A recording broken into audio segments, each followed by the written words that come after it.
Olá, e vamos iniciar a nossa oficina Beat Week de colorização de histórias em quadrinhos. Nós vamos utilizar o software Adobe Photoshop e olha a configuração que nós vamos utilizar. Nós vamos abrir um arquivo em tamanho A4, resolução de 300 pontos por polegada, no modo RGB. Após isso, nós vamos abrir dois arquivos que salvamos na internet. Um é a página preto e branco de Mike Mignola, de Hellboy, e a mesma página colorida pelo artista Dave Stewart. Nós vamos utilizar as duas imagens que estão com resolução baixa, resolução de 72 dpi, e nós vamos copiar e colar nesse arquivo que nós montamos de 300 dpi. Após isso, nós vamos pegar os dois arquivos, que vão estar em duas camadas separadas, e vamos com Ctrl T selecionar essas duas imagens, uma de cada vez, né? E vamos redimensioná-las. Nós vamos aumentar e adaptar ao tamanho A4. Cada uma delas você vai aumentar colocando o clique, né, do mouse nas setas, nas suas extremidades, vai aumentar com o botão Shift, então você aumenta por igual. Quando você achar que a imagem está no tamanho adequado, você aperta Enter. Tanto uma quanto outra. Após isso, você vai na camada que está a página colorida e você vai fazer Save for Web, porque lá você vai achar a tabela de cores da imagem. Minha sugestão vai vir 64 paletas de cores de imagem, ou até mais. Reduza para 7 ou 8, porque aí você vai ter as tonalidades principais para trabalhar a paleta. Isso é uma maneira mais fácil de você achar as cores. Caso a sua versão do Photoshop não tenha esse recurso, ou você esteja usando outro software bitmap que não tenha esse recurso, aí você cria sua paleta. Como que você vai fazer isso? Você vai clicando com conta-gotas nas principais áreas da colorização, né?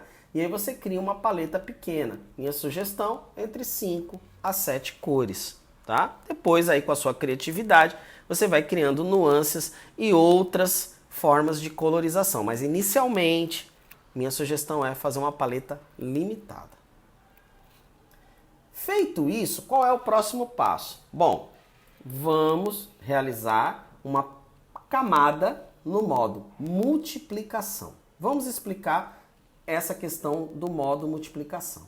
Essa camada, esse modo, ele existe na maioria dos softwares bitmaps de colorização, como Sketchbook, Procreate, Clip Paint Studio, GIMP, Krita. Então ela é uma camada geral, né? Então qual é a função dessa camada? É a de criar uma transparência. É como se fosse um papel vegetal em cima de um desenho. Esse pensamento ele é importante porque muitas vezes o aluno iniciante ele quer colorir na camada que está o desenho. E ele vai ter diversos problemas de edição realizando esta ação. Então, crie uma camada nova no modo multiplicação para a colorização, que você não vai ter nenhum problema de edição ou de imagem. Vai ter o desenho numa camada, a cor em outra, vai ficar super organizado. E neste tipo de trabalho do Hellboy, você só vai precisar de uma camada mesmo, uma vez que esse tipo de colorização nós damos o nome de colorização flat, ou seja, de cores chapadas. A primeira coisa que nós vamos fazer nessa camada de cor vai ser selecionar os quadros. Eu gosto de pintar sempre do fundo para o personagem. Isso não é uma regra, é um gosto pessoal. Eu gosto de pintar os fundos primeiro, porque aí eu tenho a ambiência da cena. Então, nesse caso, é uma cena que tem um tom rocheado, um tom nublado, né? Então, quando eu tenho essa ambiência, eu já sei que o vermelho que eu vou utilizar não pode ser tão saturado, por exemplo.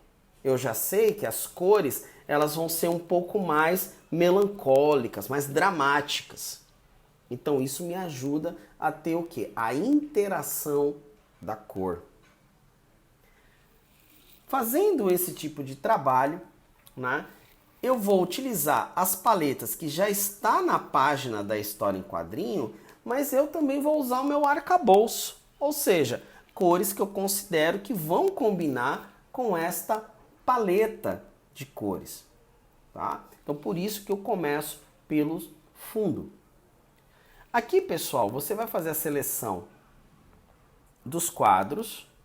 Tá? Você pode utilizar a ferramenta laço poligonal, como eu estou fazendo, ou a ferramenta de seleção retangular.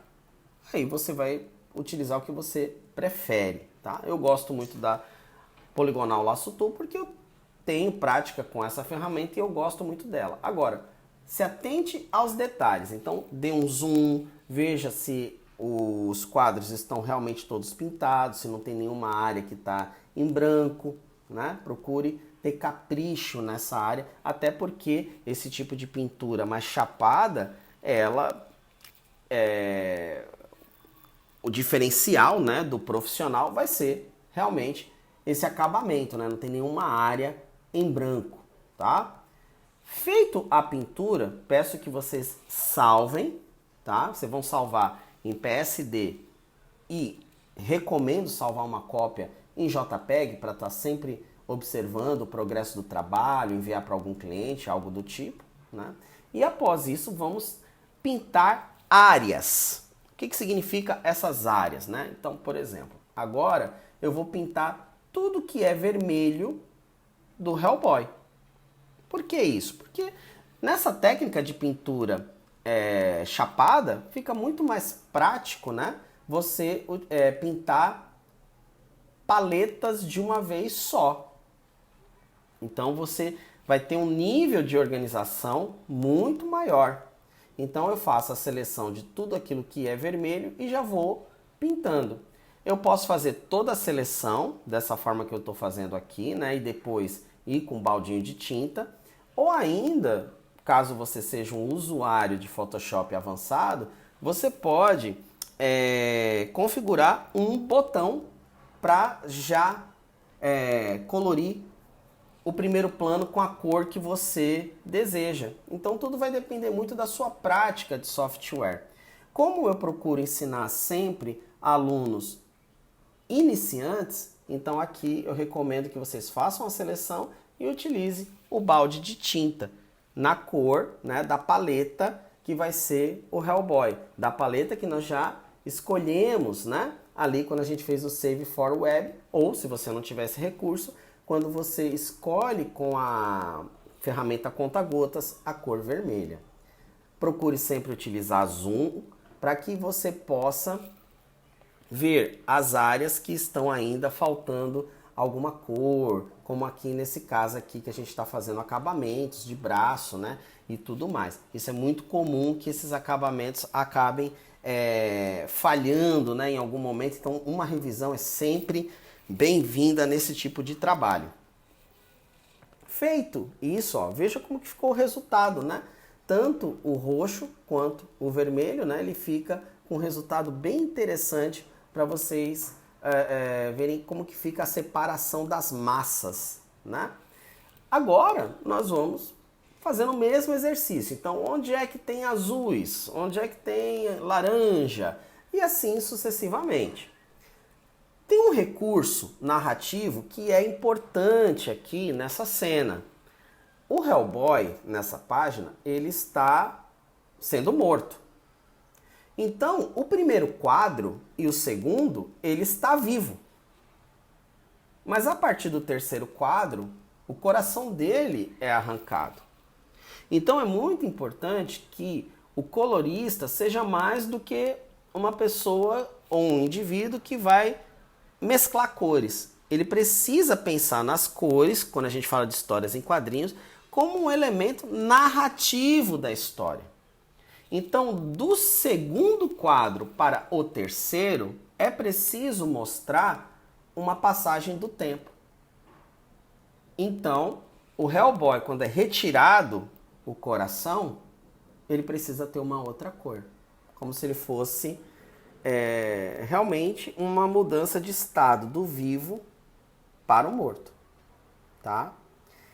Então aqui nós vamos fazer uma pequena mudança no quadro 3, 4 e os restantes.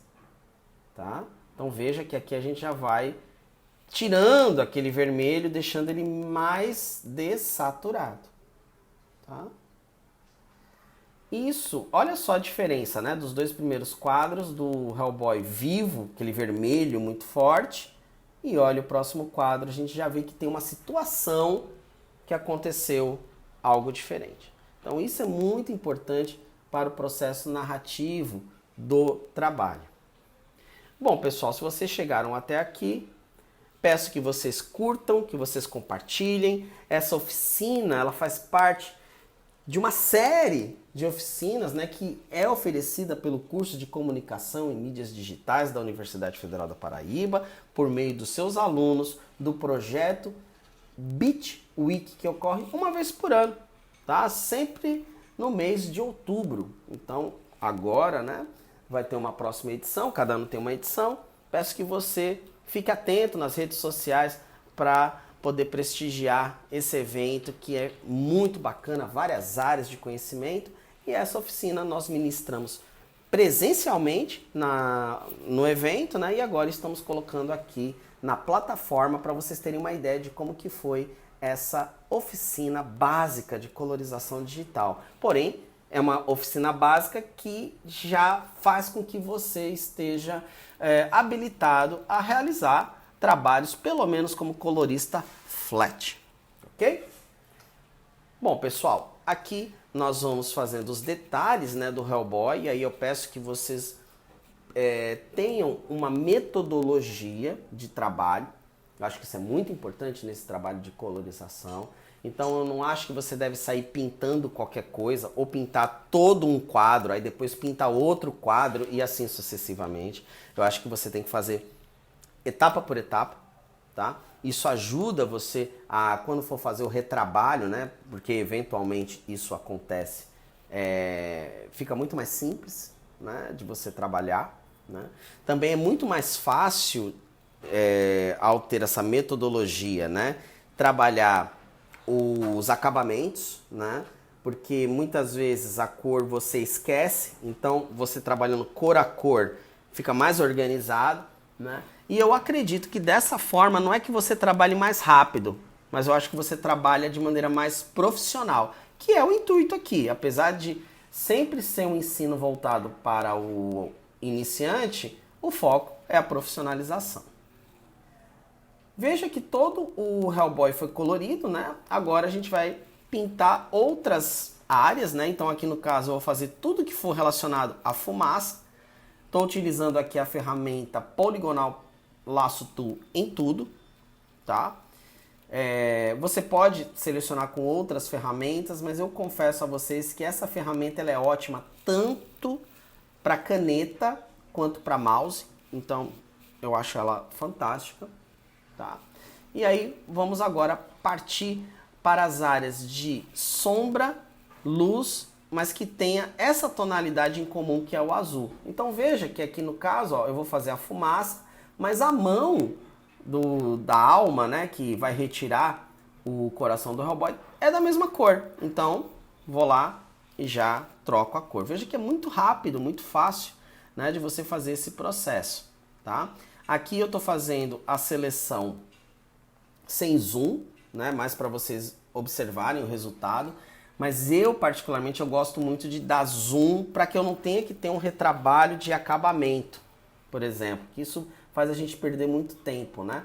Outra coisa também, muitas vezes eu uso a pincelada ao invés do balde de tinta. Por que que eu faço isso? Porque a pincelada ela me dá uma garantia que eu vou pegar todas as áreas daquela seleção. Nem sempre o balde me propicia isso, tá? Às vezes o balde ele vai pintar, mas se tem uma cor ali que está atrapalhando, uma outra barreira, ele acaba não pintando a área que eu queria, por exemplo. Então, eu prefiro pincelar, tá?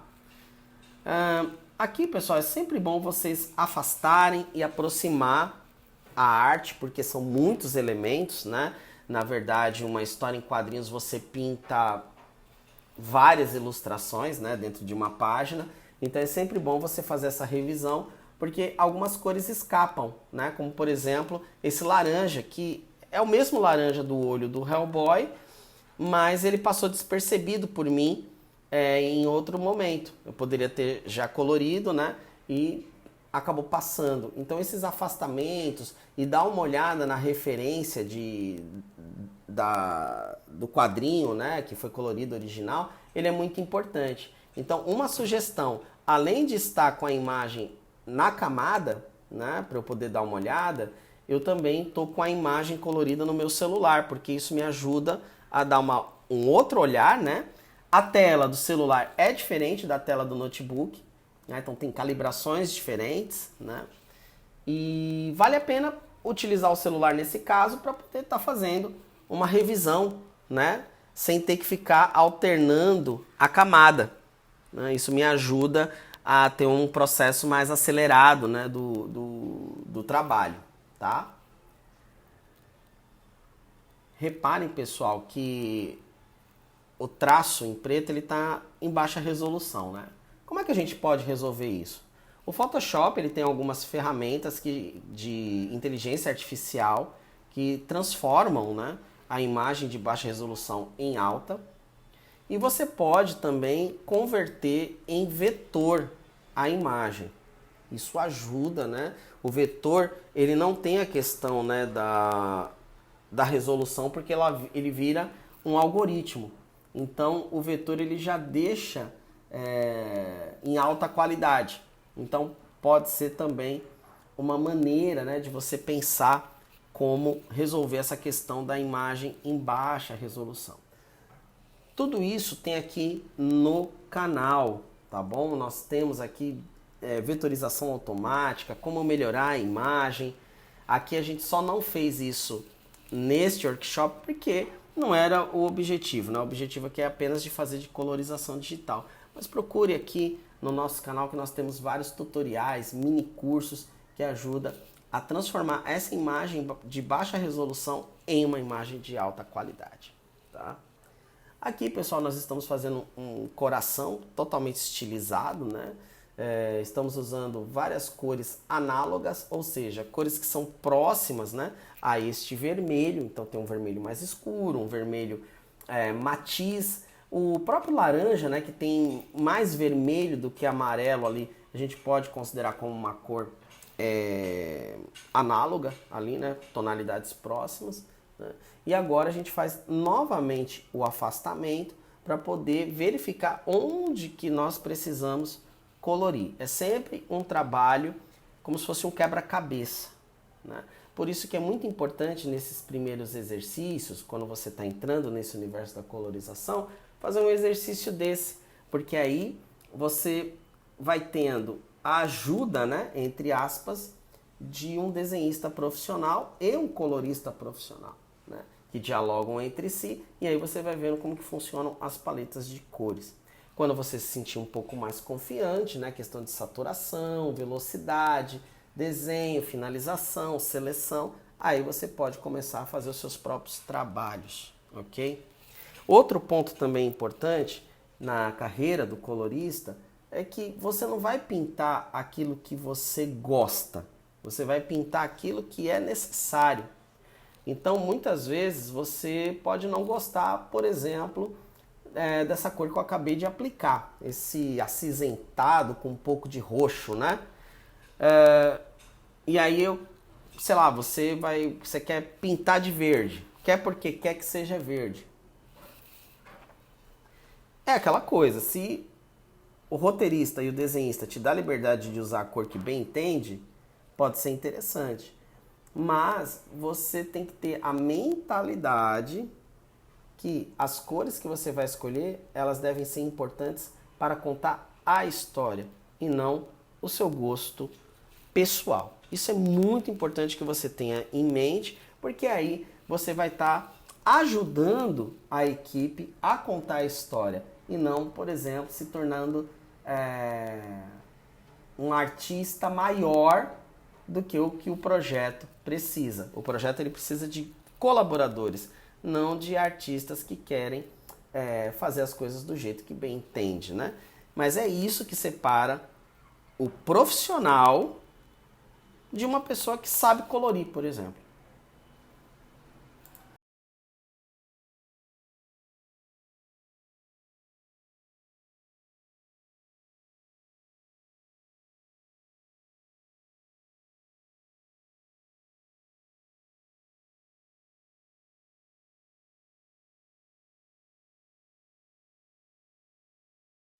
Outra preocupação que o colorista profissional deve ter é, na hora de fazer os trabalhos de colorização, ele deve ter uma preocupação com a questão do contraste entre as cores. Então é muito importante que esse personagem que eu estou selecionando aqui, a cor dele salte do fundo. Porém, deve saltar do fundo sem que seja uma cor berrante, uma cor que grita, uma vez que a história em quadrinhos ela não permite isso. Então não adianta nada eu colocar aqui um verde neon nesse monstro, né? Nesse personagem aqui. Porque aí vai estar destoando da história de uma maneira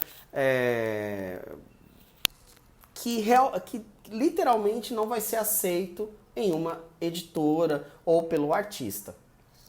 Então é muito importante que você saiba trabalhar contrastes com cores dessaturadas, como nós estamos fazendo aqui. Então veja que ele é um azul, né? É um azul acinzentado, mas que ao interagir com a cor do fundo e o cabelo, que ficou um pouquinho mais claro, né, do que o fundo, ele consegue sobressair.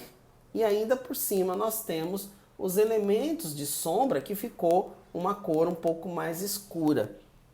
Esse tipo de pensamento ele é muito avançado, né, se pararmos para pensar em relação a um colorista iniciante. Por isso que eu reforço a importância desse exercício, porque isso você consegue visualizar aos poucos estudando artistas como Dave Stewart, por exemplo.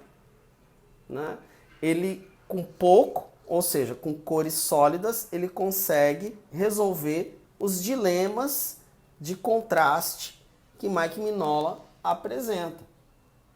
Muitas vezes o colorista ele tem outros recursos, né, como sombreamentos, texturas, modulagens, mas o Dave Stewart aqui ele tem uma paleta reduzida e apenas a cor sólida para trabalhar.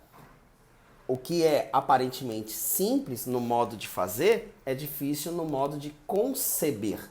Então por isso que é muito importante trabalhar artistas que têm uma carreira brilhante, né? Já ganhou diversos Harvard Awards, Eisner Awards também, o Dave Stewart, porque é um colorista de uma qualidade ímpar, tá? Pessoal, sempre se atenham aos detalhes, então vejam que essas pedrinhas aqui poderiam passar despercebidas, mas é sempre bom fazer um acabamento de cor, né, nelas. Veja que quando a gente afasta o que a gente chama de mancha gráfica, ou seja, quando a gente cerra os olhos a gente consegue ver as formas separadas, né, as formas... não entende que é o Hellboy, mas vê que é uma forma ali, um humanoide. Então veja que a gente já está conseguindo fazer isso, né? Porque as cores elas estão de fato correspondendo àquilo que realmente importa, tá? Aqui nós vamos trabalhar a fumaça, né?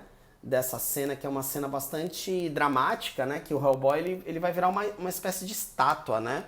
Ele vai morrendo e a sua pele ela vai mudando também a textura, né? Só sobrando pequenos farelos de pedra, né? Então aqui nós vamos ter que trabalhar ainda mais a questão da saturação do vermelho. Procure trabalhar algumas tonalidades em escuro, né? Com alguns acinzentados, né? Porque isso vai ajudar a deixar a cena mais dramática, mais desaturada, mas sempre lembrando que a cor primordial é um vermelho, né? Então não vai virar uma pedra, por exemplo, acinzentada, né? Ela vai ser uma pedra avermelhada. Agora, um pouco mais escura, né, do que o Hellboy que está nas duas primeiras cenas e um pouco mais dessaturada, vou usar esse termo, não seria mais escura, acho que com um pouco menos de saturação do que o vermelho, que é o coração retirado, tá? Mas é importante que tenha o vermelho porque o leitor acaba observando, né, e falando, ainda é o Hellboy que está ali, tá? Isso é muito importante. Então veja que esses acinzentados nós estamos fazendo mais como uma espécie de sombra, né, de algumas áreas, e depois a gente aplica aí os vermelhos para a gente poder finalizar, né? Porque o trabalho ele já está chegando aí na sua reta final, tá? Uma coisa que é muito importante é o salvar desse trabalho, tá? Sempre que nós trabalhamos com 300 pontos por polegada, nós estamos imaginando que vai ser uma página a ser impressa, tá? O mercado de quadrinhos, ele ainda é, na sua grande maioria, formado por leitores que gostam de quadrinhos em papel. Por isso, é uma das razões da imagem estar em alta resolução. Um outro fator, é que muitas dessas artes são utilizadas em jogos, por exemplo, em vídeos, que estão utilizando alta performance, alta resolução. Então, a minha sugestão sempre é: salve o formato editável, que é o formato do computador, ou seja, no caso do Photoshop é o PSD. Salve um formato em alta resolução, que pode ser PDF, JPEG ou TIFF. Esse formato é o que nós damos o nome de formato fechado. É o formato que vai ser jogado em gráficas para você fazer um print, para você mandar para um cliente em alta resolução, para ele dar alguma saída, né? Essa saída pode ser um pôster, pode ser um quadrinho, pode ser um outdoor, vai depender do que o cliente se propôs, né? E tenha uma versão de 72 dpi, que é a versão web, que você envia para visualização do cliente, para redes sociais, para plataformas, para que as pessoas possam visualizar o seu trabalho. Então procure sempre ter essa característica de saber salvar os trabalhos e sempre ter na sua pasta o editável, o impresso e o arquivo para a web. O arquivo para a web e o arquivo editável, vocês sempre vão deixar no formato RGB. Apenas o arquivo que vai para impressão que vocês vão converter para CMYK, ou seja, CMYK. Tá? Basta ir em modo de imagem e converter para CMYK. Não recomendo que você construa as cores já no modo CMYK, porque vai ter diversos filtros que não vão estar ativados no Photoshop e, penso eu, em outros softwares também pode acontecer o mesmo tipo de problema. Então, evite colorir em CMYK. Faça a colorização em RGB. Outro ponto também que é importante destacar é que o teu monitor vai estar em RGB. Então, é mais fácil de você visualizar as cores e fazer as devidas interações. Agora, uma coisa muito importante. O box de cor, deixe os sliders, os canais, no modo CMYK. Por quê? Porque o CMYK é uma síntese, né, de cores. Então você vai juntando todas as cores, ela gera uma cor escura, né, quase um preto. Então ela tem um sistema de mescla de cores muito parecido com as cores manuais. Então é muito mais fácil de você trabalhar. E, querendo ou não, as cores no modo CMYK são mais fáceis de trabalhar a dessaturação do que, por exemplo, o RGB. O RGB tem cores muito luminosas, até por ser uma síntese aditiva, né? Quando você junta as cores, ela gera o branco, tá? Então minha sugestão é modo de cor RGB, a visualização na tela, mas o box para misturar as cores deixa no CMYK, tá bom? Se tudo isso for muito confuso, procure fazer aos poucos, pausa o vídeo, faça devagar, procura fazer também do seu jeito, tome as suas próprias decisões, né? Aqui é um tutorial, aqui é uma maneira de se fazer um trabalho, mas na formação profissional nós fazemos os trabalhos de várias formas diferentes. Se você perguntar para outro colorista, é bem provável que ele vai te ensinar de uma maneira completamente diferente da minha e os resultados você vai chegar da mesma forma. Então procure ver esse tutorial, ver de outros artistas, você vai tirando as suas conclusões. Outra coisa também muito importante, se você puder, aprenda a fazer as cores manuais, ou seja, use marcadores, um guache, uma aquarela, porque isso vai ajudar você a ter uma noção melhor na sua carreira de colorista e de artista. Manda imprimir uma página do Hellboy e faça ela toda aquarelada. Você vai ver que vai valer como um investimento. Você vai aprender cada vez mais a trabalhar essas nuances de cores até você virar um artista completo. Isso não é gasto, gente, é investimento. Procure trabalhar dessa forma. Todos os grandes artistas que eu conheço trabalham tanto no manual quanto no digital. É essa versatilidade que vai fazer com que você saia do lugar comum, né? E, inclusive, leve para a esfera digital algumas técnicas, né? Como, por exemplo, retículas, né? Retícula é amplamente usada no universo digital, mas de onde que ela vem? Né? Vem do ambiente manual. Então, procura trabalhar isso e você vai ver que você vai se formar como um grande colorista. Outra coisa também muito importante é procurar buscar literatura na questão de teoria das cores, tá?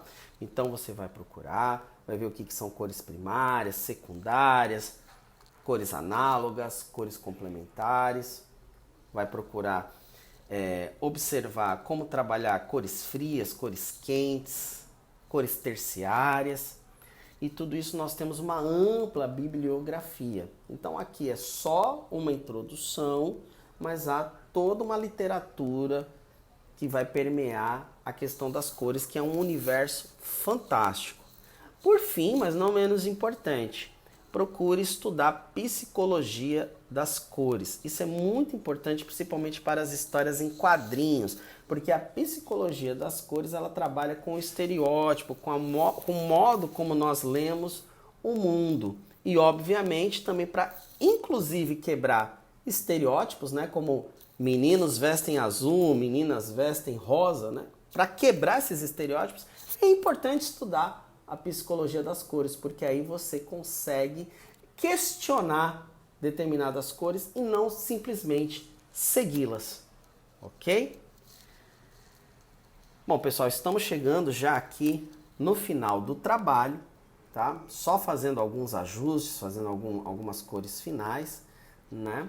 Esse trabalho, ele durou mais ou menos em torno de 1 hora a 2 horas para realizar. Aqui tá, de fato, um vídeo acelerado, né? Já que eu optei por acelerar uma vez que a técnica ela é muito repetitiva, né? Então optei por acelerar e explicar alguns outros elementos, né? Mas você pode ver que foi um trabalho completo, tá? E que tem um mercado imenso, né? Principalmente o mercado norte-americano, que geralmente gosta muito de quadrinhos coloridos. Quadrinho nacional geralmente são quadrinhos preto e branco, mas em outros mercados, né, o quadrinho colorido é que é bem visto. Então fica de olho, procura ver aí algumas opções, né, de editoras pequenas, editoras independentes, né? Tem autores também que trabalham de maneira independente e que pode aí estar oferecendo a você primeiras oportunidades de trabalho. Fique atento também aos submissions, né, de editoras e também agentes, né? Tem muita gente que agencia, né, artistas para trabalhar como coloristas. O colorista também pode trabalhar em convenções, né, mostrar, levar seu portfólio. Nesse caso, eu faço a sugestão de você levar a imagem em preto e branco e a imagem colorida para que o editor, né, ou o agenciador que está em algum evento possa ver o seu trabalho, tá? Por fim, mas não menos importante, se caso você for comercializar esses trabalhos, né, fazer prints, produtos, resolver vender esses trabalhos, tome muito cuidado, opte por trabalhar ou com seu próprio desenho ou com imagens de domínio público. Existem páginas de quadrinhos que elas são de domínio público e que você pode colorir, tá? E vender como prints. Mas, por exemplo, esse trabalho aqui do Mike Mignola, você não pode vender ele, você não pode criar um print dele, uma vez que esse trabalho não é seu, não seria ético da sua parte. Mesmo você se colocando como colorista, você está colorindo o trabalho de outro artista, né? Que tem os seus direitos e tem todo o seu material devidamente com seus direitos autorais. Então, se você for fazer alguma coisa dessa natureza, procure pesquisar e verifique quem nos quadrinhos já está com domínio público. Tem uma ampla gama de artistas, de personagens e que pode ser bem interessante para você trabalhar esse universo mais vintage, por exemplo, e apresentar aí alguns prints bem interessantes. Além do mais, trabalhar com a sua própria arte ou em parceria com outros artistas aí, vocês fazendo uma espécie de mini estúdio, né? Procure investir o seu tempo em produção de arte, produção de colorização, que com toda certeza você vai acabar encontrando o seu mercado e oportunidades, tanto em editoras quanto com outros autores, ok? Espero que vocês tenham gostado desse workshop. É um workshop que mostrou do começo ao fim um processo, tá? É um processo profissional de feitura, e aí eu recomendo que vocês tenham uma mesinha digitalizadora, se puder ter uma Cintiq, seria muito interessante, caso contrário um tablet ou pintar em celular, mas caso você tenha apenas um notebook ou um computador com mouse, essa técnica dá para você fazer sem o menor problema, tá bom? Porque basicamente é utilizar ferramenta de laço poligonal, balde de tinta, seleção retangular, dentre outros. Então não requer muitos equipamentos para fazer esse tipo de trabalho aí de colorização flat, tá? Lembrando que aqui é uma colorização flat, mas também é uma colorização final, tá? Apenas explicando rapidamente, a colorização flat muitas vezes é só a separação das cores para o colorista principal trabalhar com mais velocidade. Mas aqui você fez todo um processo de colorização que o Dave Stewart produz. Muitos quadrinhos europeus colorem dessa forma. O estúdio Maurício de Souza faz a colorização assim também, cores chapadas. Então veja que tem aí um amplo mercado aí para você explorar. Tudo vai depender da sua persistência, resiliência, né? E acima de tudo, o compromisso com o treino constante. Esse tipo de profissão você tem que praticar diariamente, tá? Se você chegou até aqui, provavelmente é porque você tem esse interesse em ser um profissional da área, ok? Então aqui, só para a gente finalizar, eu vou mostrar, né, a arte original, né, a colorização original do Dave Stewart, e espero que vocês tenham gostado aí do nosso trabalho. Então, desde já, o meu muito obrigado e até a nossa próxima série de aulas voltadas para a formação profissional de quadrinistas, desenhistas, ilustradores e artistas digitais. Muito obrigado!